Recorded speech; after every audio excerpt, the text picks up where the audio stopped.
Census returns are a valuable resource to all family historians and are amongst the most used records, although not compiled with the family historian in mind.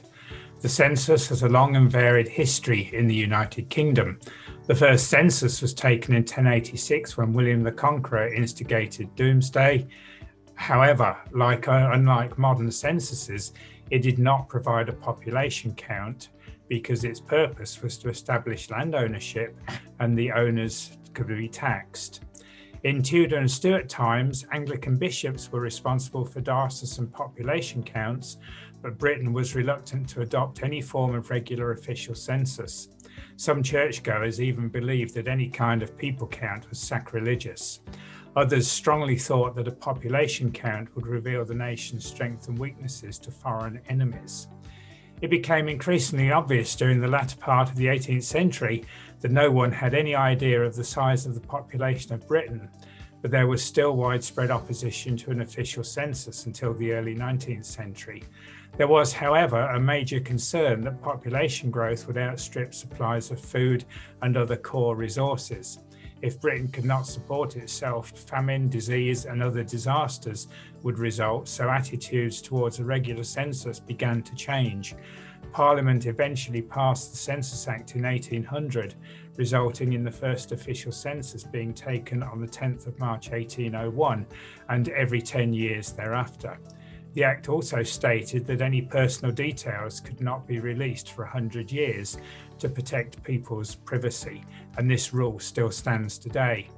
Information was initially collected by the overseers of the poor, assisted by parish constables, tithing men, and other officers of the peace. In Scotland, the responsibility was given to schoolmasters, but in Ireland, their first census was not taken until 1821. The 1801 and 1811 censuses were only head counts, but the 1821 expanded to include an age band analysis. This was important because of the demand for accurate life tables from friendly societies who provided insurance and pensions to millions of people in the United Kingdom. The 1821 census was also the first where the names of heads of household were frequently included. Little change occurred in the 1831 census, although employment classifications such as agriculture, manufacturing, retail, handicrafts, merchants, bankers, miners, and fishermen were included. The survival rate, however, of the early census returns is spasmodic. In the later Victorian censuses, information about every person was recorded and processed manually by clerks who annoyingly put a thick line through the age columns on the enumeration forms. Progressive technology made census processing simpler, and by 1911, mechanical extraction of data was introduced. Computers were used for the first time to process information in the 1961 census. The 1841 census is widely regarded as the first useful census, and the task of enumerating the population was now delegated to local registration officers, established after civil registration was introduced in 1837. For the first time, the head of each household had to complete a form detailing everyone in their house on census night. The basic principles of census enumeration have remained unchanged to the present day, although the questions asked have differed.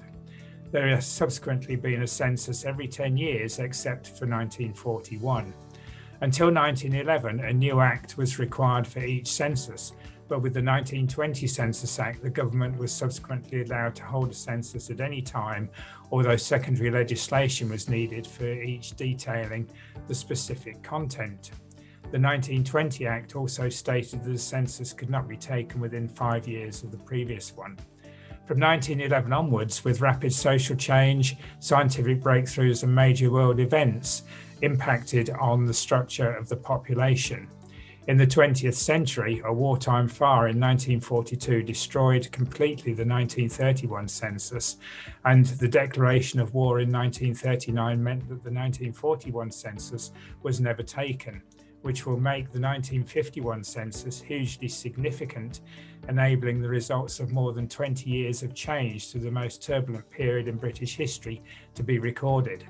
This gap was partially mitigated by the 1939 National Register, used initially for issuing of national identity cards, food and clothing rationing, and then in 1948 for the establishment of the National Health Service.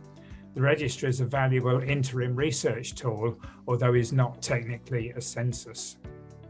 The 1841 Census Enumerators administered the census instead of the overseers of the poor, and around 35,000 males, pencils in hand, delivered the forms to each household. People were required to complete the forms themselves, which was a real challenge as many people were illiterate. So enumerators, when collecting the forms, had to fill them out on the doorstep on behalf of the householder after verbally asking the questions. It was also the first census to translate questionnaires into the Welsh language. In 1851, the census became of real value to family historians, as it asked people's exact age, marital status, relationship to the head of the household, and their birthplace. People were also asked to declare infirmities and any second occupation to help the government determine the influences of employment on health. Between 1861 and 1901, there was little change in either the content of the census or the way in which it was executed. Questions had already been asked in 1851 and 1861 census returns about blind and deaf and dumb people, but in 1871 slightly controversial categories of lunatic and imbecile were added, but they were removed after the 1911 census. The 1871 census included a question concerning unemployment, and the 1901 census asked for the number of people in certain industries who worked from home. In 1891, there was a question about the number of habitable rooms in each household because of fears of overcrowding, particularly in the industrialized towns and cities. For the first time, women census enumerators were also employed. The processing of information from the 1911 census used punch card technology to code and sort data. It was also the first to have enumerators transcribe information from the household schedules into enumeration books, rather than the other way round, as in earlier censuses. The householder's schedule then became the master entry, and family historians could now see their ancestors' own handwriting and signatures for the first time. As part of the 1911 census, an inquiry into marriage and fertility was included to try and ascertain why the country's birth rate had been consistently falling since the 1870s, hence its nickname of the fertility census. The 1921 census, which should have been taken on the 24th of April, was delayed until June because of a national strike involving coal miners, railwaymen, and other transport workers. Many people were not enumerated where they resided because of holidays and seasonal work. This census was also the first to allow separate confidential returns by individuals if they wished to submit their information privately. The inquiry into fertility was also removed, but new questions were added about workplaces and employers to measure commuter flow because of the growing trend for people to live in suburbia and use transport to travel to work. A question was also asked relating to full or part-time education following the development of secondary education facilities earlier in the 20th century.